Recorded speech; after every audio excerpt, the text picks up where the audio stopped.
ہمارے نبی حضرت محمد صلی اللہ علیہ وسلم نہیں لینے گئے. ہمارے نبی مکے میں تھا, قرآن کو مکے میں بھیج دیا. نبی مدینہ میں, قرآن بھی مدینہ میں. نبی بدر میں, قرآن بھی بدر میں. نبی احد میں, قرآن بھی احد میں. نبی خندق میں, قرآن بھی خندق میں. نبی غزوہ تبوک میں, قرآن بھی غزوہ تبوک ہے. حتیٰ کہ نبی حضرت عائشہ صدیقہ رضی اللہ تعالی عنہا کے بستر پر تھا, قرآن بھی حضرت عائشہ صدیقہ رضی اللہ تعالی عنہا کے بستر پر بھیج دیا. دین قرآن نے سکھایا, اور رمضان کا مہینہ قرآن نے سکھایا. غریبوں سے اچھا سلوک کرنا قرآن نے بتایا. ہمسائے کا حق قرآن نے بتایا, اور مسکرانا قرآن نے سکھایا. عظمت قرآن نے سنائی.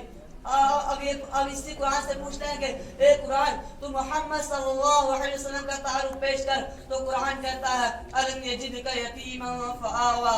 پیغمبر کی رحمت کا ذکر کر کے قرآن کہتا ہے ما ارسلناک الا رحمتا للعالمین. جب نبی کی زلفوں کا ذکر آیا تو قرآن نے والضحیٰ کہا. جب نبی کے چہرے کا ذکر آیا تو قرآن نے واللیل کہا.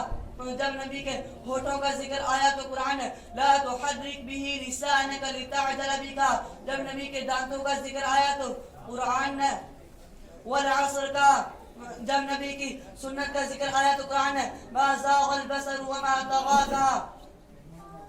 جب نبی کے شہر کا ذکر آیا تو قرآن نے والعصر کہا. جب نبی کے زمانے کا ذکر آیا تو قرآن نے لا اقسم بهذا البلد کہا. نبی کی صفتوں کا ذکر آیا تو قرآن انا ارسلناک شاہدا کہتا ہے, مبشرا کہتا ہے, وداعیا الی اللہ کہتا ہے, وباذنہ سراجا منیرا کہتا ہے. نبی کی ختم نبوت کا ذکر آیا تو قرآن ما كان محمد ابا احد من الرجال ولكن رسول الله وخاتم النبيين کہتا ہے. نبی کی بیوی اور بیٹیوں کا ذکر آیا تو قرآن یا ایھا النبی قل لازواجک وبناتک ونساء المؤمنین کہتا ہے. نبی صحابہ کی تعریف کرتا ہے, قرآن صحابہ کی تعریف کرتا ہے.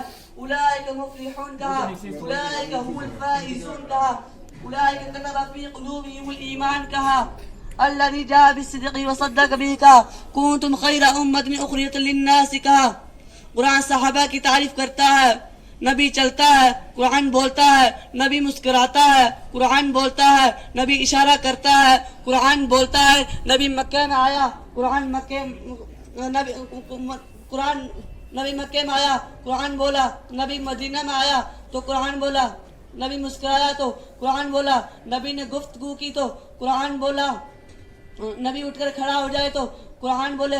حتیٰ کہ پیغمبر صلی اللہ علیہ وسلم کے دل میں خیال آیا کہ کعبہ بیت المقدس کے بجائے اور خانہ کعبہ کو بنا دیا جائے تو مجھے خوشی ہوگی. اس کے کہنے میں دیر تھی. قرآن بولا فَلَنُوَلِّيَنَّكَ قِبْلَةً تَرْضَاهَا. یہ قرآن بولتا ہے, یہ قرآن کی شان ہے. إِنَّ هَذَا الْقُرْآنَ يَهْدِي لِلَّتِي هِيَ أَقْوَمُ. یہ قرآن ہے, یہ گری ہوئی انسانیت کو بلند کرتی ہے یا نہیں. اللہ تعالی ہم سب کو قرآن پاک کی عظمت اور شان سمجھنے کی توفیق عطا فرمائے. وآخر دعوانا الحمدللہ رب العالمین. جو لوگ خوش قسمت ہے وہ جنت میں ہے, اور اسی طرح جو لوگ بدبخت ہے وہ جہنم میں ہے. اس دنیا کے رنگ و بو میں جب انسان آنکھیں کھولتا ہے تو دنیا چاروں طرف سے گھیرنا شروع کر دیتی ہے. جس طرح کنویں کا منڈک یہ سمجھتا ہے کہ میری دنیا کنواں ہے, اور اس طرح کم عقل انسان یہ باور کر لیتا ہے ہمیشہ اسی دنیا میں رہنا ہے, اور بالغت کبھی مرنا بھی ہوگا تو فنا ہو جائیں گے, ہڈیاں خستہ ہو جائیں گی, اعضاء کے ٹکڑے ٹکڑے ہو جائیں گے, اور اس سے اس دنیا کے بارے میں کوئی سوال نہیں کیا جائے گا. مگر اس دنیا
دنیا چھوٹی ہے.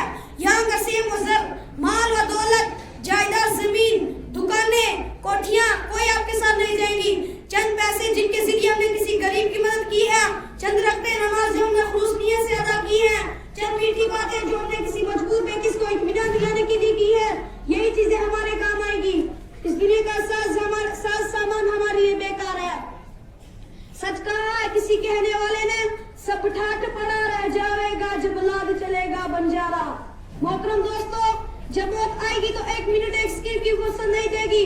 دوستو, اس وقت کے آنے سے پہلے ہی ہمیں تیار ہو جانا چاہیے اور اپنا ٹھکانہ ایسی جگہ بنا لینا چاہیے جہاں ہمیشہ آرام اور سکون کے ساتھ رہے. وہ جگہ جنت ہے جو مرنے کے بعد ملے گی. مرنے کے بعد والی زندگی کے نام آخرت ہے جو آخرت میں آئے گی. اگر ہم نے خدا کی مرضی پر اپنے کو چلایا ہے تو ہم خوش قسمت رہیں گے, اور اگر ہم غلط راستے پر چلے ہیں ہم بدقسمت کہلائیں گے. اللہ تعالی ہم کو اور آپ کو صحیح راستے پر چلائے اور جنت میں ہمارا ٹھکانہ بنائے. آمین. آخر دعوانا الحمدللہ رب العالمین.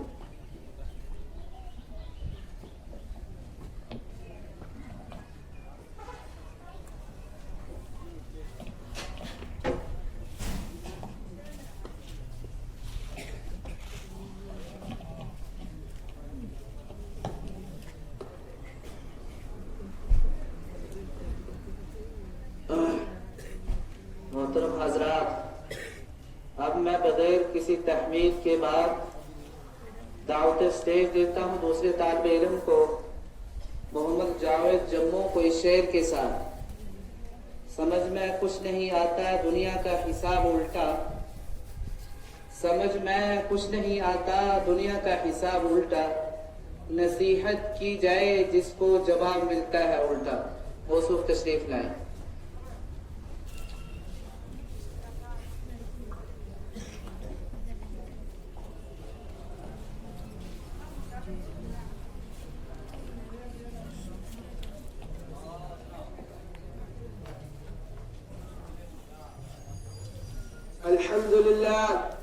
الحمد لله وكفى والسلام على عباده الذين اصطفى. أما بعد, فقد قال الله عز وجل في القرآن المجيد والفرقان الحميد: أعوذ بالله من الشيطان الرجيم. بسم الله الرحمن الرحيم. إن الله لا يغفر أن يشرك به ويغفر ما دون ذلك لمن يشاء ومن يشرك بالله فقد ضل ضلالا بعيدا. وقال النبي صلى الله عليه وسلم: صدق الله العظيم.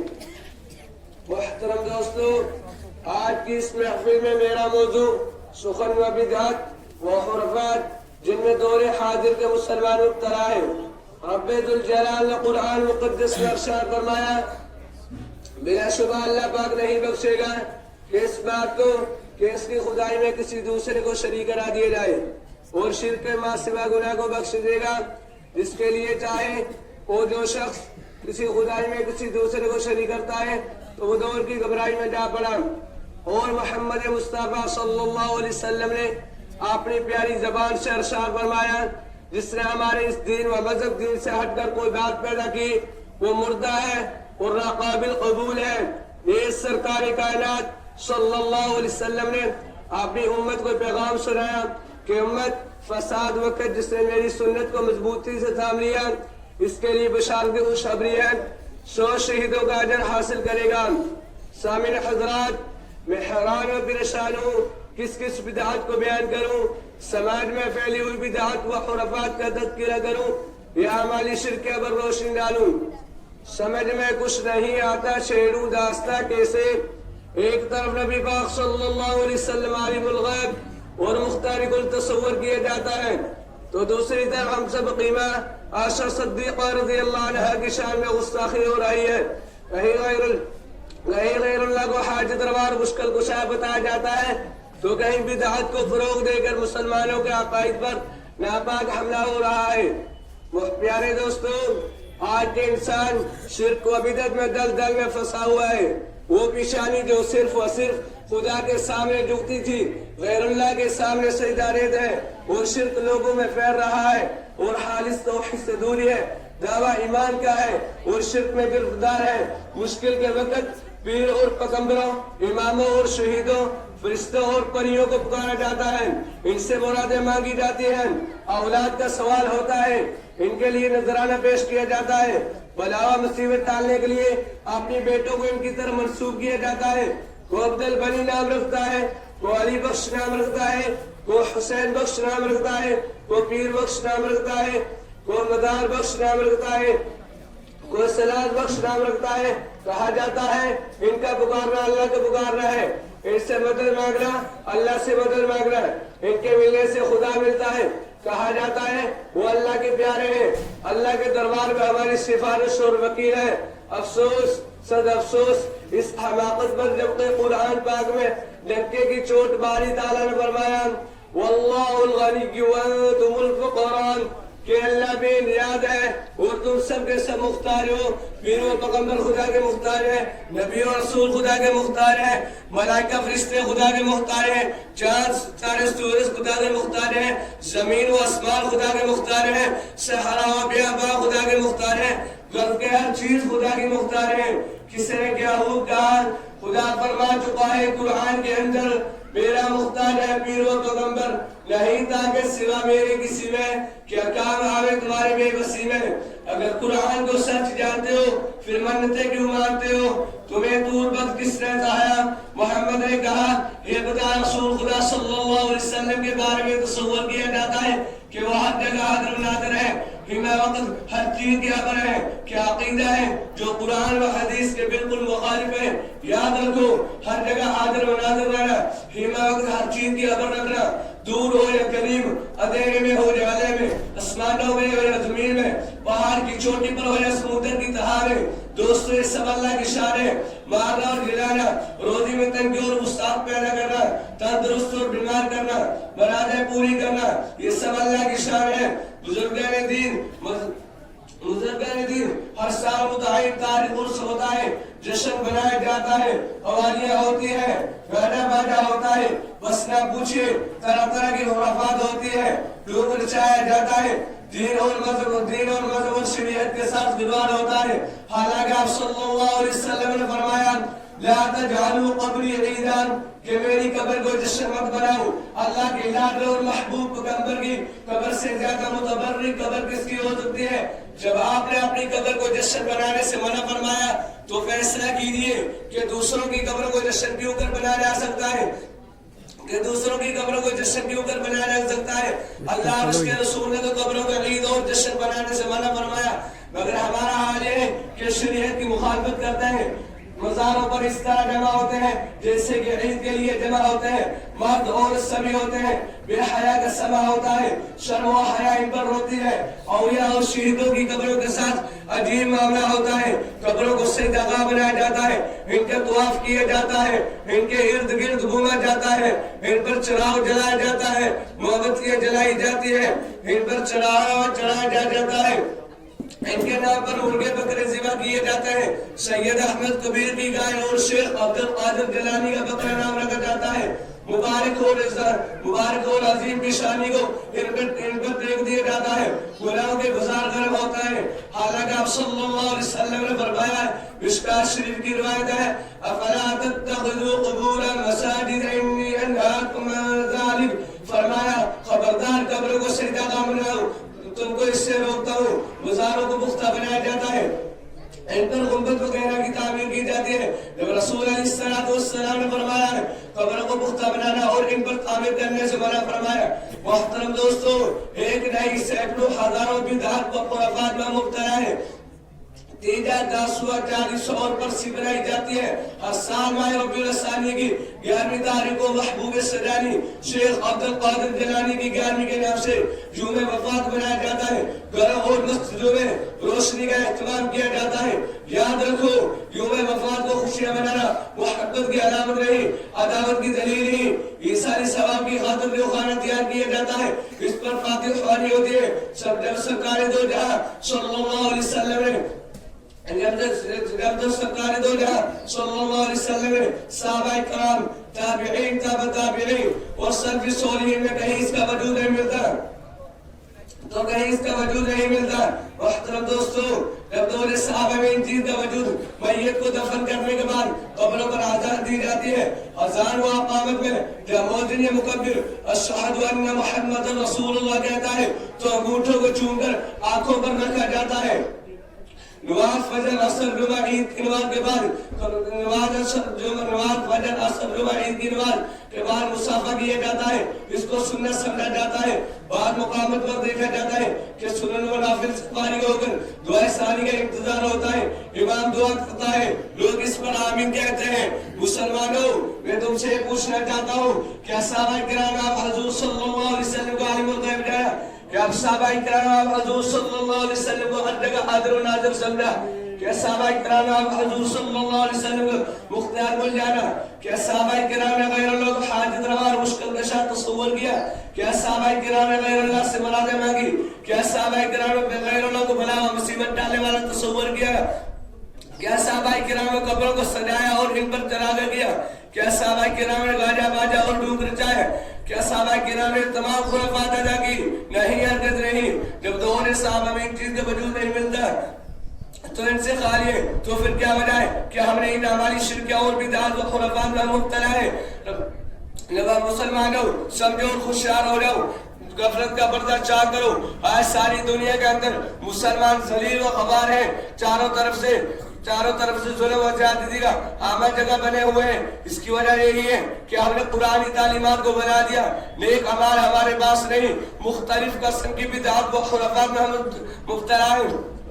اگر ہم چاہتے ہیں کہ ہمارا کھویا ہوا وقار ہمیں واپس ملے تو یہ تمام بدعات و خرافات کو ختم کر کے خالص توحید پر گامزن ہونا ہوگا، جس توحید کی خاطر اللہ کے رسول صلی اللہ علیہ وسلم نے تکلیفیں اٹھائی، مشقتیں، جیلیں، ظلم و ستم برداشت کیے. سامعین حضرات، یہی توحید کا پیغام تھا جس کی بنا پر آپ حضور صلی اللہ علیہ وسلم پر پتھر برسائے گئے، آپ حضور صلی اللہ علیہ وسلم کے راستوں میں کانٹے بچھائے گئے، آپ کو گالیاں دی گئی، آپ پر غلاظت و نجاست ڈالی گئی. یہی توحید کا پیغام تھا جس کی بنا پر صحابہ کرام کو ستایا گیا، صحابہ کرام کو ناحق خون کیا گیا، صحابہ کرام کو عربی کی تتی ہوئی ریت پر لٹایا گیا، صحابہ کرام کو آگ کے انگاروں پر سلایا گیا. محترم دوستوں، الغرض وہ سب کچھ ہو جسے تاریخ کبھی فراموش نہیں کر سکتی.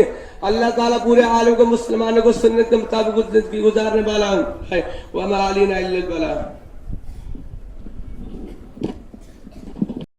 عندك الكبر أحدهما أو كلاهما فلا تقل لهما أف ولا تنهرهما وقل لهما قولا كريما واحفظ لهما جناح الذل من الرحمة وقل رب ارحمهما كما ربياني صغيرا. صدق اللہ العظیم. سبھی کچھ ہو رہا ہے اس ترقی کے زمانے میں، سبھی کچھ ہو رہا ہے اس ترقی کے زمانے میں، مگر یہ کیا غضب ہے آدمی انسان ہی ہوتا. یاد رکھیں کہ نصیحت ہے فرض، ماں باپ کی اطاعت ہے، نہ کرو ان کو تم کبھی نہ خوش، ان کے قدموں کے نیچے جنت ہے. برادران اسلام اور واجب الاحترام بزرگوں، رب کائنات کا عظیم احسان و کرم ہوا کہ مالک دو جہان ہے، ہمیں اس نور اور بابرکت اجلاس میں بیٹھنے کی توفیق دی. اللہ اس پروگرام کو قبولیت سے نوازے، آمین. اس متبادل محفل میں مجھے حقوق والدین پر خطاب کرنے کا موقع ملا ہے، اسی لیے میں چند منٹ اسی عنوان پر گفتگو کروں گا. امید ہے کہ سنجیدگی کے ماحول کو برقرار رکھیں گے. حضرات گرامی، اگر آج کے پرپتن دور میں ہم دنیا پر طائرانہ نظر ڈالیں تو یوں محسوس ہوتا ہے کہ ہر صنف سے اپنے اپنے حقوق کے مطالبے کی صدا سنائی دیتی ہے، ہر صنف سے ظلم و زیادتی کا دورہ نظر آتا ہے، ایک دوسرے کو حق کو مارتے ہوئے نظر آتا ہے، ہر ایک کو دوسرے سے شکایت ہے، ریا کو بادشاہ و حاکم سے شکایت، آقا و مالک کو غلام سے شکایت، غلام و نوکر کو آقا سے شکایت، والدین کو اولاد سے شکایت. کوئی پڑوسی کا حق ادا کرنے کے لیے تیار نہیں، اولاد والدین کا حق ادا کرنے کے لیے تیار نہیں. والدین پر ظلم و زیادتی کے پہاڑ توڑے جا رہے ہیں، ان کی عزت و احترام و آداب کو پامال کیا جا رہا ہے، والدین کے ساتھ گنونی اور ناپاک حرکت کی جا رہی ہے. ہم اس ماں پر ظلم اور ستم و زیادتی کی برسات کرتے ہیں جس ماں نے 9 ماہ اپنے پیٹ میں رکھا، جس ماں نے 2.5 سال تک دودھ پلایا، جس ماں نے بچے کی خاطر مصیبت برداشت کی، جس ماں نے بچے کی پریشانی کو اپنی پریشانی سمجھا، مجھے بتاؤ تو صحیح کہ کیا والدین کا حق یہی ہے کہ ان پر ظلم و زیادتی کے پہاڑ توڑے جائیں؟ کیا ان کی عزت و احترام کو پامال کیا جائے؟ کیا ان کے ساتھ گنولی و ناپاک حرکت کی جائے؟ ہرگز نہیں، ہرگز نہیں، یہ والدین کا حق نہیں۔ یاد رکھیں گے اگر کوئی اولاد اپنے والدین کے ساتھ گنولی اور ناپاک حرکت کرتا ہے اللہ اس کو آخرت میں تو ضرور عذاب دیں گے، لیکن دنیا میں بھی سزا مل جاتی ہے۔ ثبوت کے طور پر میں آپ حضرات کے سامنے ایک واقعہ بیان کرتا ہوں۔ غالباً پاکستان میں پیش آیا، ایک نوجوان نوکری سے گھر آیا، اس کی بیوی نے اس سے ماں کی شکایت کی، نوجوان کو غصہ آیا اور ماں کو مارنے کے لیے گیا تو بیچاری بوڑھی ماں نماز پڑھ رہی تھی۔ سخت دل نوجوان نے سجدے کی حالت میں ماں کی گردن پر پیر رکھا، اس زور سے رکھا کہ ماں مالک کی حقیقی سزا ملی۔ پھر اس نوجوان اور چاچا زاد بھائی نے ماں کو دفن کرنے کے لیے قبر تیار کی۔ پھر ماں کو قبر میں اتارنے کے لیے وہ نوجوان اور چاچا زاد بھائی دونوں قبر میں اترے۔ چاچا زاد بھائی تو صحیح سلامت قبر سے باہر نکل گیا، لیکن اس نوجوان نے قبر سے نکلنے کی کوشش کی تو قبر نے فوراً اس سے دبوچ لیا۔ نوجوان دہشت اور زیادہ ڈر کی وجہ سے چلانے لگا۔ بہت سارے لوگوں نے اس نوجوان کو قبر سے نکالنے کی کوشش کی لیکن کامیاب نہ ہو سکا۔ بہت سارے لوگوں نے اس نوجوان کے لیے دعا بھی کی لیکن کسی کی بھی دعا کارگر نہ ہوئی۔ آخرکار نوجوان تڑپ تڑپ کر مر گیا۔ لوگوں نے مجبوراً اس کے اوپر مٹی ڈال دی۔ پھر جب اس نوجوان کی بیوی کو پتہ چلا تو رو دو کر بیان کرنے لگی کہ دوشی اور خطا کار تو میں ہوں، میں نے ہی ماں کے خلاف زہر اگالا تھا۔ پھر سارا واقعہ بیان کیا۔ آدمی کے پاس سب کچھ ہے مگر ایک تنہا عادت ہی نہیں۔ میں نے آپ حضرات کے سامنے خطبے میں سورہ بنی اسرائیل کی جو آیات تلاوت کی تھی اس میں یہی فرمایا گیا کہ رب کائنات انسانوں کو تاکید فرما رہے ہیں کہ تم اس خالق السماوات والارض اور پالنہار کی بندگی و فرما برداری کرو۔ پھر فرمایا کہ وبالوالدین احسانا، کہ والدین کے ساتھ اچھا سلوک کرو۔ اسی پر اکتفا نہیں کیا بلکہ آگے اور ارشاد فرمایا کہ اما یبلغن عندک الکبر احدهما او کلاهما فلا تقل لهما اف ولا تنهرهما وقل لهما قولا کریما۔ ترجمہ اگر تمہارے سامنے تمہارے والدین میں سے کوئی یا دونوں بڑھاپے کی عمر کو پہنچ جائے تو ان کو اف مت کہنا اور نہ ان کو جھڑکو اور ان سے خوب عزت و احترام سے گفتگو کرنا اور ان کے آگے عاجزی کی بازو بچھا دینا اور ان کے لیے دعا کرتے رہنا کہ ارحمہما کما ربیانی صغیرا، اے رب کائنات تو ان دونوں پر رحمت کی برسات ہوا جیسے کہ ان دونوں نے مجھے چھوٹے پڑنے پالا ہے۔ ایک مرتبہ محسن انسانیت صلی اللہ علیہ وسلم نے ارشاد فرمایا اس کی ناک خاک آلود ہو، اس کی ناک خاک آلود ہو، اس کی ناک خاک آلود ہو۔ تمام صحابہ اکرام تڑپ اٹھے اور عرض کیا کہ یا رسول اللہ اس کی ناک خاک آلود ہو، تو آپ صلی اللہ علیہ وسلم نے جواب میں فرمایا کہ من ادرک والدین ذکر الکبر احدهما او کلاهما ثم لم يدخل الجنہ، اس شخص کی ناک خاک آلود ہو جس نے اپنے والدین میں سے ایک یا دونوں کو بڑھاپے کے عالم میں پایا ہو پھر بھی ان کی خدمت کر کے اپنے آپ کو جنت کا حقدار اور مستحق نہ بنایا ہو۔ والدین کی خدمت کرنا فرض ہے، رب کائنات کے کلام سے ثابت ہے، محسن کائنات کے کلام سے ثابت ہے، صحابہ کرام کے اقوال سے ثابت ہے، ائمہ مجتہدین کے اقوال سے ثابت ہے۔ برادران ملت جس اولاد سے والدین ناراض ہیں تو رب کائنات بھی ناراض رہتے ہیں۔ میں حوالے کے ساتھ بتاتا ہوں کہ ترمذی شریف جلد ثانی اٹھاؤ اور صفحہ نمبر 12 پر دیکھو تو حضرت عبداللہ بن عمر کی ایک روایت موجود ہے۔ وہ فرماتے ہیں کہ شان شاہ بطحہ صلی اللہ علیہ وسلم کا ارشاد گرامی ہے کہ رضا ربی فی رضا الوالدی وسخط ربی فی سخط الوالدی، اللہ کی رضامندی والد کی رضامندی میں ہے، اللہ کی ناراضگی والد کی ناراضگی میں ہے۔ اگر کسی اولاد سے والد ناراض ہے تو رب کائنات اس سے راضی، محسن انسانیت اس سے راضی، عرش الہی اس سے راضی، جنت و حور اس سے راضی، انسان و جن اس سے راضی، ملائکہ اس سے راضی، اور اگر نافرمانی اور گستاخی کرنے والا ہو تو خدا کی بھی اس پر لعنت، رسول کی بھی اس پر لعنت، صحابہ کرام کی بھی اس پر لعنت۔